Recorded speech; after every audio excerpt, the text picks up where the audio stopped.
விருச்சிக ராசி நேயர்களே, ஜென்ம ராசியில் சூரியன், 2இல் செவ்வாய், 4இல் ராகு சஞ்சரிப்பதால் உங்களது முன்கோபத்தை சற்று குறைத்துக் கொள்வது நல்லது.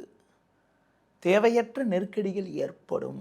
நீங்கள் விளையாட்டுத்தனமாக பேசினாலும் அதனை மற்றவர்கள் தவறாக எடுத்துக்கொள்ளக்கூடிய ஒரு வாய்ப்புகள் இருப்பதால் பேச்சை குறைப்பது நல்லது. பண விஷயத்தில் சற்று சிக்கனத்தோடு இருக்க வேண்டும். ஆடம்பர செலவுகளை குறைத்துக் கொள்வது நல்லது. தேவையில்லாத அலைச்சல்கள் ஏற்படும். உடனிருப்பவர்களால் நிம்மதி குறைவு ஏற்படலாம். கணவன் மனைவியிடையே விட்டு கொடுத்து செல்வது மிகவும் நல்லது. தொழில் வியாபாரத்தில் தற்போது கிடைக்கக்கூடிய வாய்ப்புகளை பயன்படுத்தி கொண்டால் விரைவில் ஒரு சில அனுகூலங்களை அடையக்கூடிய ஒரு வாய்ப்புகள் உங்களுக்கு உண்டு. வேலைக்கு செல்பவர்களுக்கு வேலை போல சற்று கூடுதலாக இருக்கும். நீங்கள் சிறப்பாக செயல்பட்டாலும் உடன் வேலை செய்பவர்கள் உங்கள் மீது வீண் பழிச்சொற்களை சொல்லக்கூடிய ஒரு நேரமாக வருகின்ற நாட்கள் இருப்பதால் குறிப்பாக உங்கள் பணியில் மட்டும் நீங்கள் சற்று கவனத்தோடு இருக்க வேண்டும்.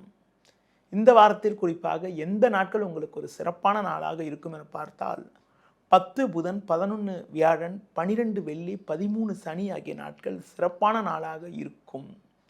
இந்த வாரத்தில் குறிப்பாக நீங்கள் எந்த தெய்வத்தை வழிபாடு செய்ய வேண்டும் என பார்க்கின்ற போது தட்சிணாமூர்த்தி வழிபாடு மேற்கொள்வது, அடுத்து லட்சுமி நரசிம்மர் வழிபாடு மேற்கொள்வது மிகவும் சிறப்பு.